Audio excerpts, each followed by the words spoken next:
Bien, mesdames et messieurs, bonjour. Good afternoon, ladies and Je tenais gentlemen. avant tout à remercier le First and président foremost, I meant to thank President Trump for his visit to Paris this afternoon and tomorrow morning, as well as thank his delegation. I was very pleased to be able to welcome President Trump and his spouse today. He accepted the invitation I extended a couple of weeks ago in order to invite him to join the ceremonies of the 14th of July tomorrow. I think it is both a symbol and very important that the President of the United States could be with us tomorrow on the occasion of our National Day and attend a military parade to which the American troops will take part. We will be also commemorating the 100th anniversary of the American troops joining World War I with the Allies and France. I think it is important because beyond daily news, we live in countries with roots which are deeper and go further and are beyond who we are. So the presence of President Trump was, in my eyes, not only natural, and I think it is also an excellent thing for the history of both our countries. Earlier today, we started by sharing part of our joint history at the Invalides Museum, the Army Museum. Then we had a working session, and I shall say that I'm extremely pleased about it. We have been able to talk about a number of topics of joint interest, and we underlined a number of shared convictions and, most importantly, a joint roadmap in order to work together in the coming month. We agreed to do our utmost to have to implement a free and fair trade and in the field, and this is what the G20 in Hamburg also expressed in terms of sensitivity. We want to work together in order to implement some efficient measures to tackle dumping anywhere it is taking place in all the fields by sharing the information that we have and making sure that both the European Union and the United States can take the necessary measures in order to protect, within the context of free trade, but a fair free trade, that we can protect all of our sectors of activities where we are active. We then had a long discussion which enabled us to cover all of the topics of international policies and the challenges for the security challenges for peoples as well. When it comes to fighting terrorism, from day one, I can say that we've seen eye to eye, and we are strongly determined to take any necessary measures in order to root out terrorism and to eradicate it no matter where, in particular their narrative. On the internet, we agreed to strengthen our action and our cooperation in fighting against propaganda. We want to get all the major operators to limit the propaganda and also tackle cybercriminality. These topics, I believe, are fundamental, and I do hope that we can strengthen the cooperation between both our countries. And it is with a lot of satisfaction that I heard from President Trump the very same approach, and our services will therefore be working together in the coming weeks and months to have a solid action map for that. Regarding the situation in Iraq and in Syria, here again we agreed to continue to work together, in particular in order to be able to launch together some diplomatic initiatives in order to put in place a roadmap for what will come after the war. We talked about our role, our post-conflict role, but initially we want to put in place a contact group in order to be more efficient, in order to be able to support what is being done by the United Nations, in order to support a political roadmap, in particular for Syria after the war. It is important to put in place some inclusive political solutions for that period of time. We know where destabilization comes from. The roadmap will take care of that, will cover it, and we'll also ask our diplomats and our staff to work along those lines so that in the coming weeks some concrete initiatives can be taken. and supported by the P5. We also share the same intentions regarding Libya, and like I told President Trump, I very much want to take a number of diplomatic initiatives, strong ones, given the situation that we know, and which requires more stability and better control over the region. But Libya or the Sahel, I think I can say that we have the same vision, a very coherent understanding of the situation in the region, and the same willingness to act very clearly against any form of terrorism and destabilization. Next, climate. Well, here we know what our disagreements are. We have expressed them on a number of occasions, but I think it is important that we can continue to talk about it. I very much respect the decision taken by President Trump. He will work upon implementing his campaign promises, and as far as I'm concerned, I remain attached to the Paris Accord, and will make sure that step by step we can do everything which is in the Accord.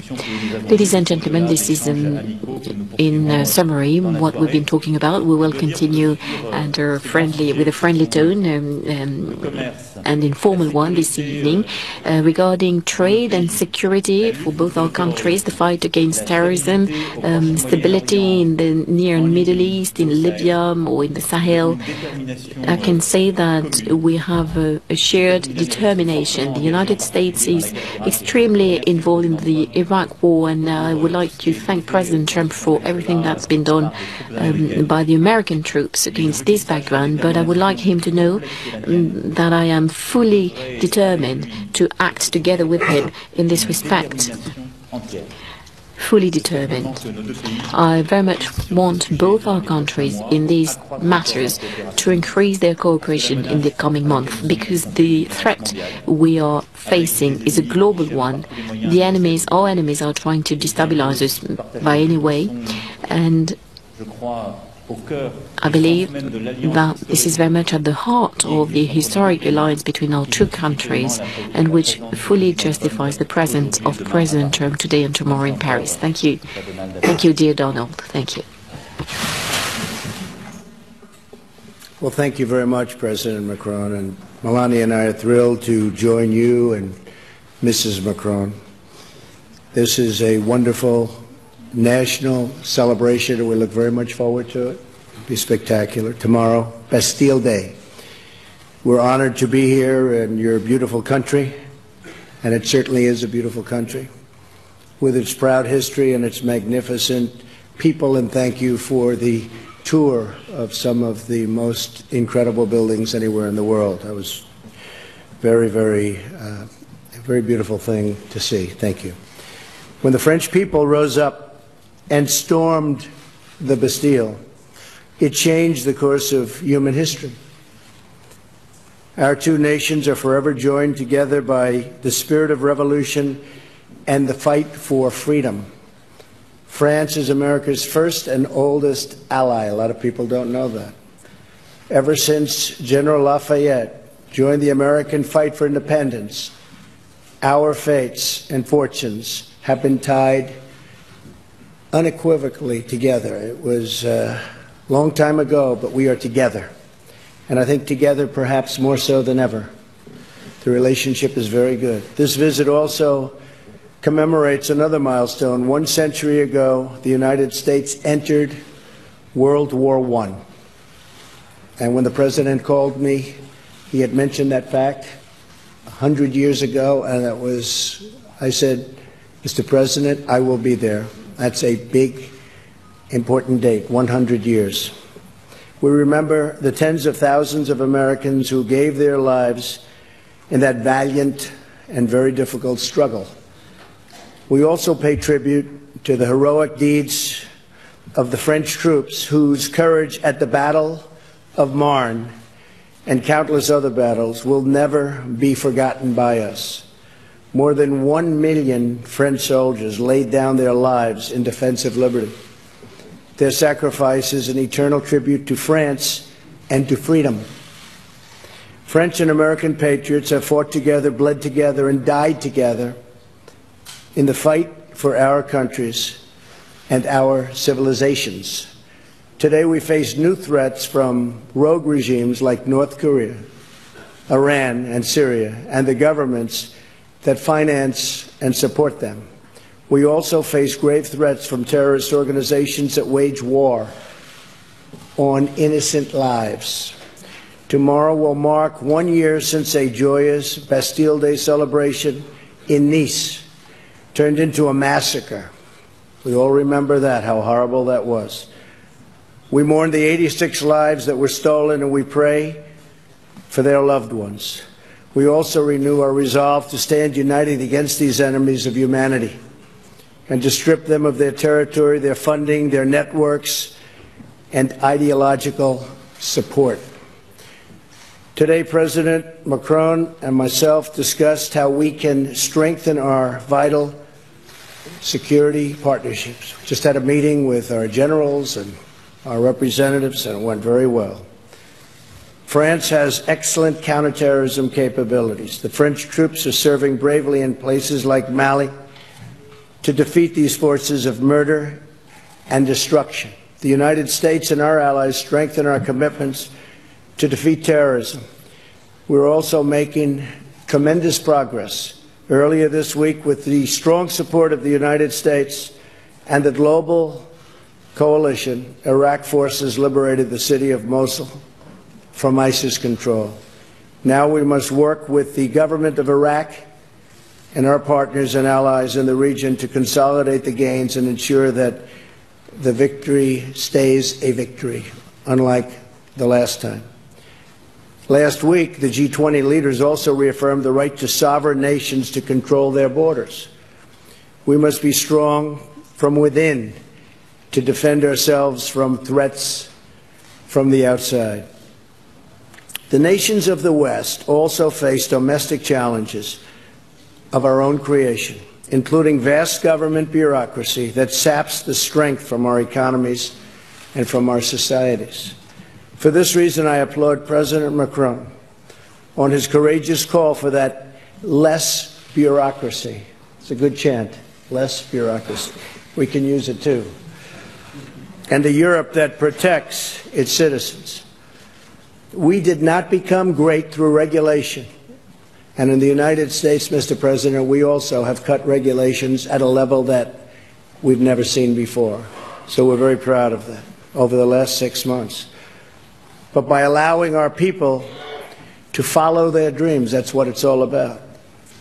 To achieve these dreams, however, we must also confront unfair trade practices that hurt our workers and pursue trade deals that are reciprocal and fair. Both President Macron and I understand our responsibility to prioritize the interests of our countries and, at the same time, to be respectful of the world in which we live. We live in a very complex world.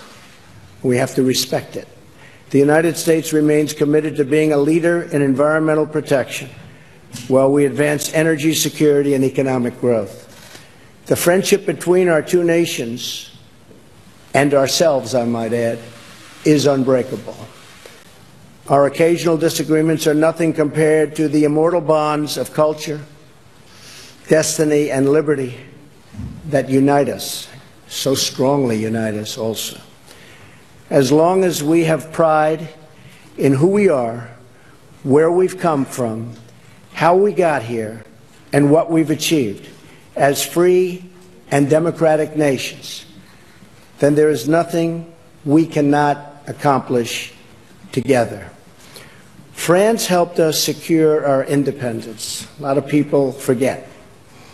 In the American Revolution, thousands of French soldiers fought alongside American troops so that, as Lafayette said, liberty would have a country. Ever since then, courageous heroes from both nations have fought for the same noble values and the same righteous cause. Tomorrow, the French tricolor will once again wave proudly alongside the American stars and stripes. Our brave soldiers will march side by side, and we will all be inspired to protect and cherish the birthright of freedom that our ancestors won for us with their sweat and with their blood. President Macron, thank you for inviting Melania and myself to this historic celebration.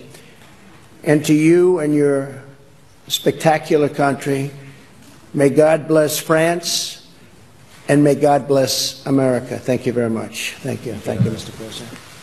Thank you. Très bien. Nous allons prendre, je crois, 4 questions.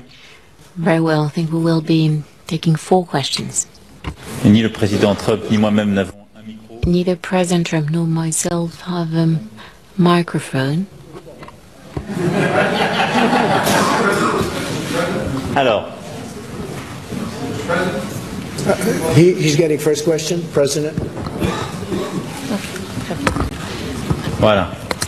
Allez-y. Messieurs les Présidents, bonjour. Alison Tassin, LCI. D'abord, A question from LCI. Sure. A question, first of all, President Macron, regarding what you said on the occasion of the press conference together with Chancellor Merkel.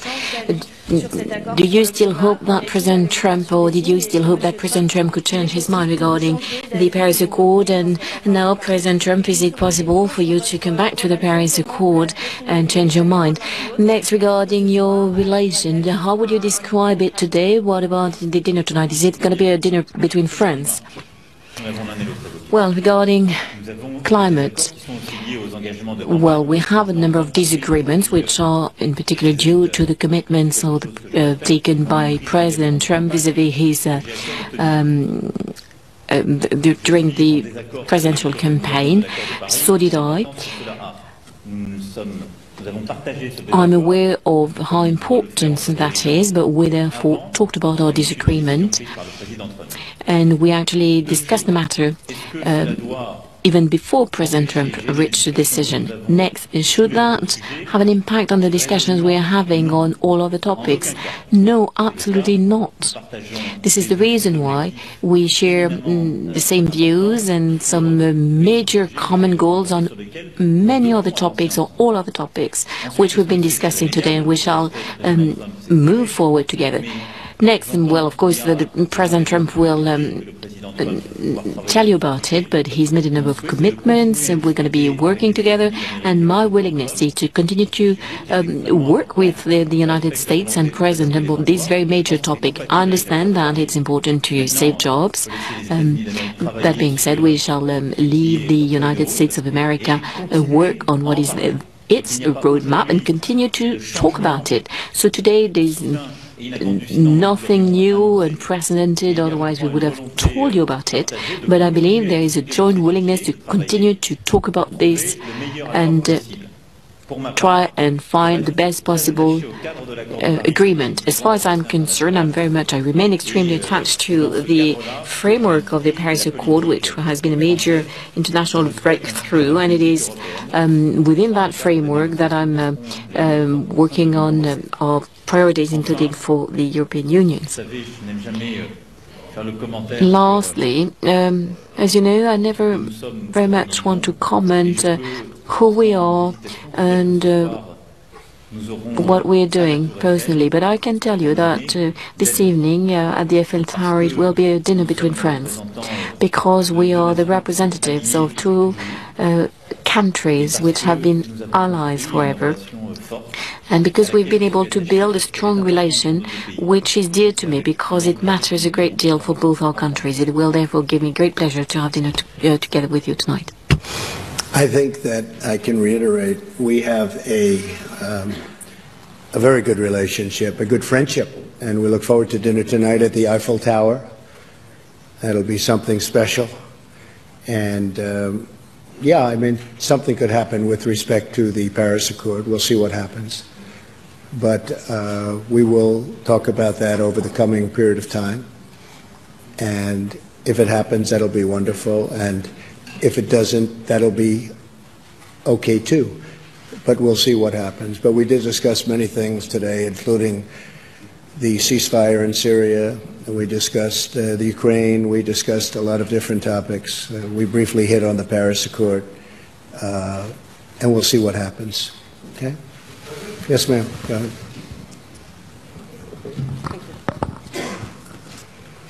Merci, Mr. President.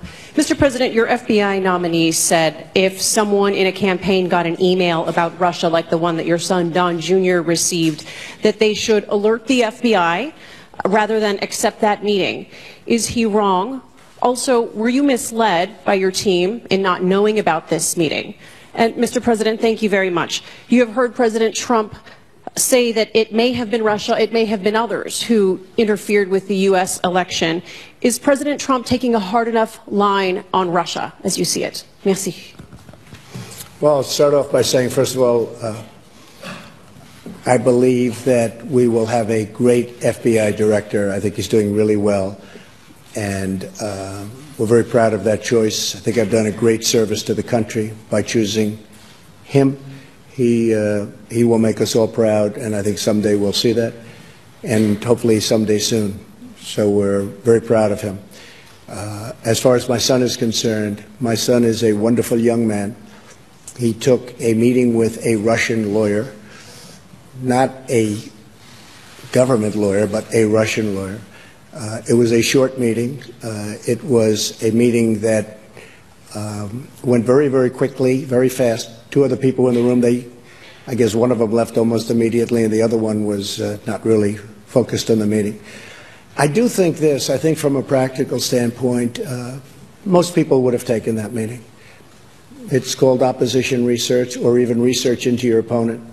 I've had many people, I have only been in politics for 2 years, but I've had many people call up, oh, gee, we have information on this factor or this person or, frankly, Hillary. That's very standard in politics. Politics is not the nicest business in the world, but it's very standard where they have information and you take the information. In the case of Don, he listened. I guess they talked about, as I see it, they talked about adoption and some things. Adoption wasn't even a part of the campaign. But nothing happened from the meeting. Zero happened from the meeting. And honestly, I think the press made a very big deal over something that really a lot of people would do. Now, the lawyer that went to the meeting, I see that she was in the halls of Congress also. Somebody said that her visa or her passport to come into the country was approved by Attorney General Lynch. Now, maybe that's wrong. I just heard that a little while ago, but it's a little surprised to hear that. So she was here because of Lynch. So, again, I have a son who's a great young man. He's a fine person. He took a meeting with a lawyer from Russia. It lasted for a very short period, and nothing came of the meeting. And I think it's a meeting that most people in politics probably would have taken. Mr. President? Yes, to answer your question, I will Bien, pour répondre à votre question, je ne vais pas me mêler à la politique interne des États-Unis. not to interfere Je pense que c'est un in bon principe. the other's domestic life. What a good answer that is. And I do believe that both of us have direct relationship with Russia. President Trump had more than 2 hours meeting with President Putin during the past G20, the last G20, and myself, I had 2 very long meetings with President Putin, the very first one in Versailles and the second one during the G20, and this relationship is very important. We have a lot of disagreements. We have a lot of discrepancies, obviously, with Russia. But in the current environment, especially in the Middle East, it's a necessity to work together, to exchange information, to share disagreements, and to try to build solutions. So that's my relationship with Russia, and we don't have, obviously, the same relationship as the one with the US, but that's a long-standing relationship with Russia as well, and I think it's important that both of us have direct discussion and contact with President Putin. One of the great things that came out of that meeting, by the way, even though it's not part of the question, was the fact that we got a ceasefire that now has lasted for, I guess, Mr. President, almost 5 days.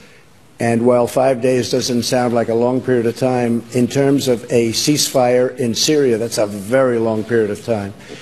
And that was a result of having communication with a country. So during that 5-day period, a lot of lives have been saved. A lot of people were not killed.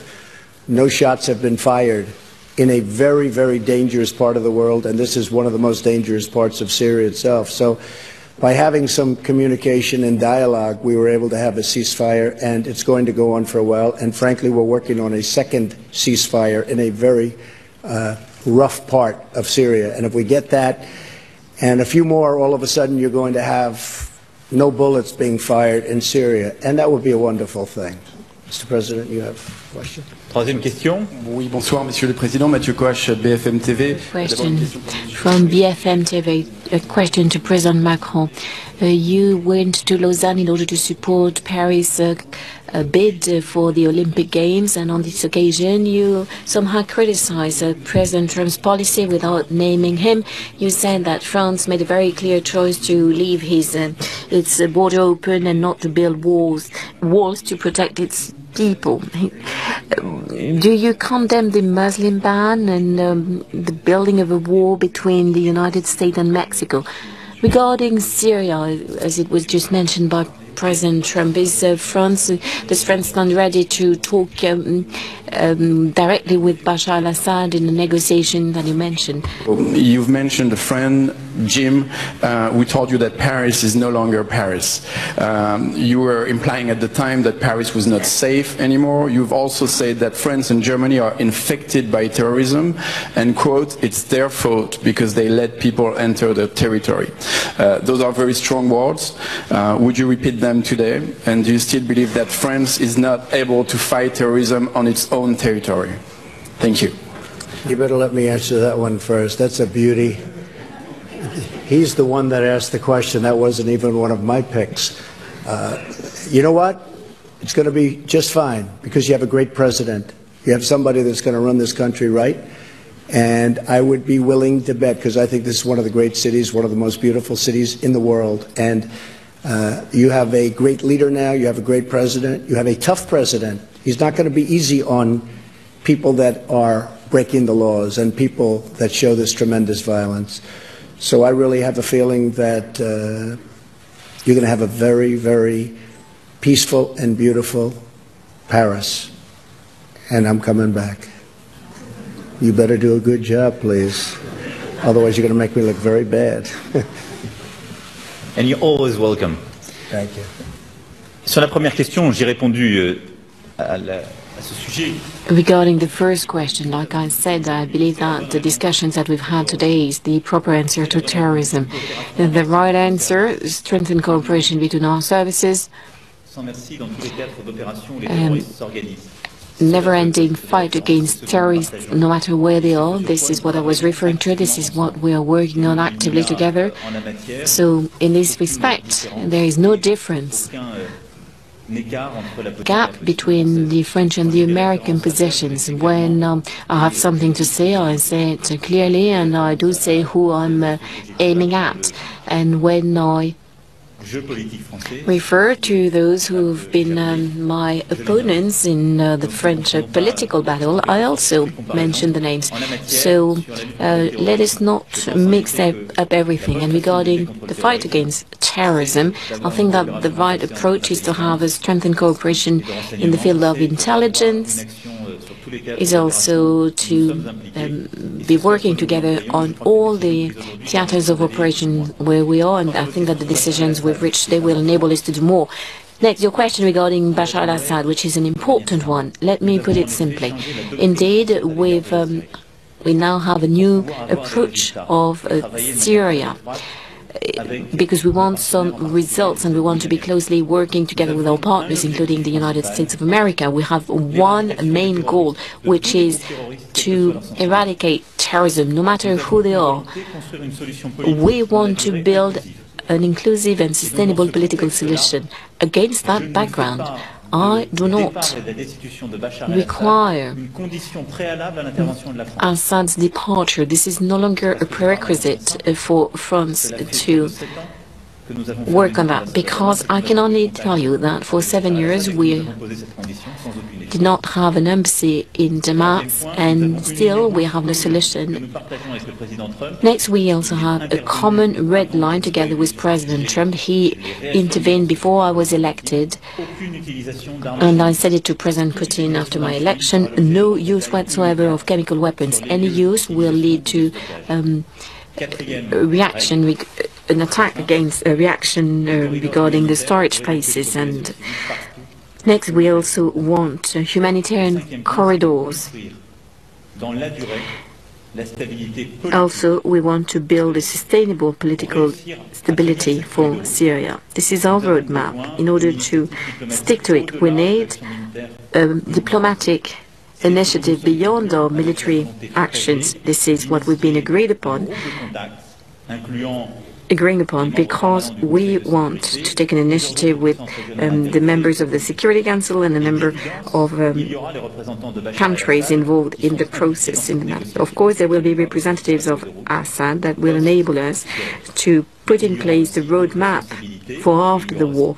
But there will also be representatives of the Syrian opposition and people with different backgrounds, and we will talk to all of them against that background. One last question for an American journalist.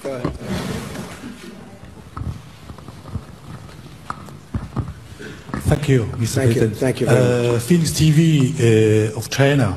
Ma question est adressée à deux présidents. Monsieur le Président Macron, vous avez eu la première rencontre. For both presidents, Mr. Macron, you had your first meeting with the Chinese president during the G20 summit. What will France do?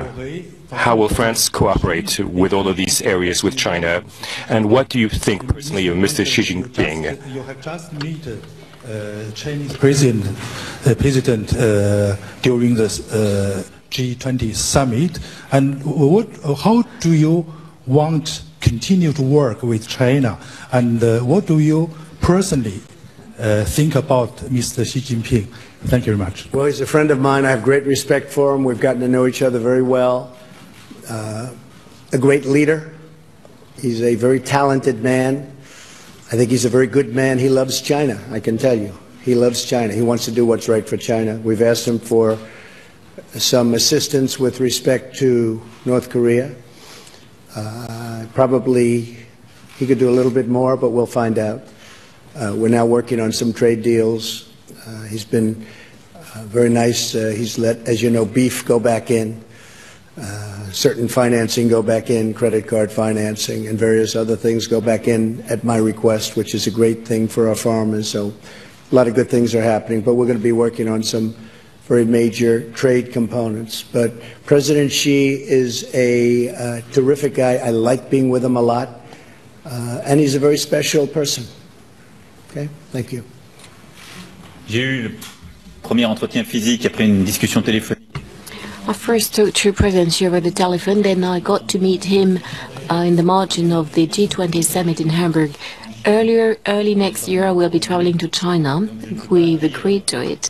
So I cannot say that he's a friend of mine or that I know him very well, because I very much want to say things as they are. But we had some initial contacts which were extremely fruitful and positive. I have a lot of respect for President Xi, and I would like to say that over the past few months he did express his willingness to have a vision for multilateralism and wanted to commit himself on a number of topics. I think that many of us remember his words in Davos, and he there very strongly expressed his vision of the role of China. We have a number of joint commitments, including on climate. He's very committed to that, and he told me that he wanted to do more in the field, and I can only be happy about it. He wants some strong cooperation. And like President Trump said, there are also the trade issues, and regarding the number of activities, there are issues, there are differences, but a joint willingness to sort them out. And as permanent members of the Security Council, we want to work together on all of the topics we've been discussing today. And China, in this respect, is a key partner in order to build peace all around the world. And I share what President Trump just said that China is to play a very specific role regarding the rising tension, the growing tension with North Korea, and it's important that China can play fully its role in the region. In summary, I think he's today one of the great leaders of our world, implementing a major and ambitious reform of China, society and the economy in China, and therefore my willingness in this respect as well is to have a strategic dialogue, the purpose of which is to continue to talk about the industry, civil nuclear industry, economic matters, and talk about any difficulties we may have together. Very well. Allow me to thank you, ladies and gentlemen, and once again thank President Trump for his visit, and I will be seeing him in a few moments in a friendly atmosphere. Thank you very much. Great honor. Thank you.